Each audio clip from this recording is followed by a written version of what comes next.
আসসালামু আলাইকুম। নিউজিল্যান্ডে আমাদের প্রথম ঈদ কীভাবে আমরা উদযাপন করলাম সব কিছুই থাকছে এই ভিডিওতে। তো এখানে আমি ফুল পিঠা বা নকশি পিঠা আমি বানিয়ে নিয়েছি ঈদের আগের দিন, সেগুলোই দেখাচ্ছি।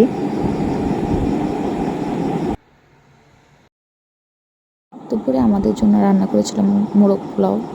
বেশি কিছু রান্না করিনি, কারণ রাতে বাংলাদেশ কমিউনিটির কর্তৃক আয়োজিত ঈদ পার্টিতে আমাদের সেখানে দাওয়াত ছিল।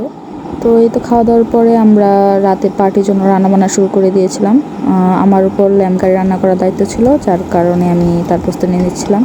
এই তো পেঁয়াজ ভেজে নিচ্ছিলাম, আর এদিকে ল্যাম্ব আমি ম্যারিনেট করে রেখে দিয়েছি রান্না করার জন্য।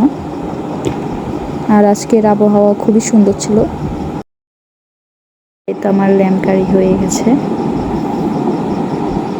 তো রান্না করা শেষে আমরা রেডি হয়ে চলে গেলাম আমাদের নির্দিষ্ট ভেন্যুতে। সেখানে সব ভাবিদের সাথে সবার সাথে দেখা হচ্ছিল, সবার সাথে ঈদের শুভেচ্ছা বিনিময় করে নিচ্ছিলাম। সবাইকেই খুব সুন্দর লাগছিল, সবাই খুব সুন্দর করে সাজুগুজু করে এসেছে।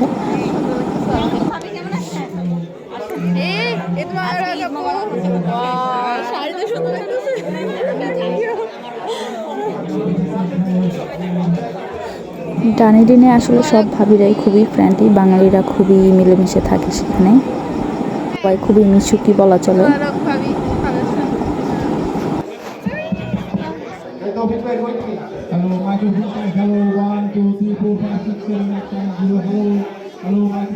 অনুষ্ঠান শুরু হয়ে গিয়েছিল। যারা অনুষ্ঠানটির আয়োজক তারা সবাই বক্তৃতার মাধ্যমে অনুষ্ঠানটি উদ্বোধন করছিল এখানে।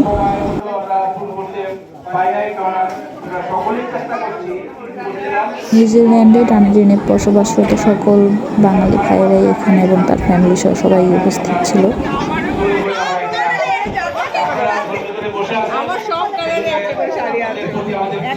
এই তো খাবারের ব্যবস্থা, এখানে পোলাও ছিল, এখানে ঝাল চিকেন, তারপরে মুরগির রোস্ট, আবার এখানে খুব স্পেশাল একটা সালাদ ছিল, এখানে কাবাব ছিল, তারপরে হচ্ছে ঝাল চিকেন ফ্রাইও ছিল, আবার এদিকে ল্যাম্ব কারি, এক্সট্রা পোলাও ছিল। তো আমি আবার রান্নাঘরে চলে গিয়েছিলাম দেখতে যে সেখানে আর কী আছে, কারণ অনেক কিছু স্টকে ছিল, একবার শেষ হলে সেগুলো আবার সেগুলো ফিল আপ করে দেওয়া হবে। তো এই তো দেখা যাচ্ছে এখানে সবই আছে। আর এখানে কোনো এক ভাবি সুন্দর করে ঈদ লিখে নিয়ে আসছে কেকটা নিয়ে, খুবই সব ভাবিরা খুবই পারদর্শী করে সুন্দর করে মিষ্টির কত আইটেম বানিয়ে নিয়ে এসেছে। কিন্তু আমার হাড়ি এখানে দেখতে পাচ্ছি। পরের অংশটুকু আমাদের পার্ট 2-এ আছে, আশা করি সবাই দেখবেন।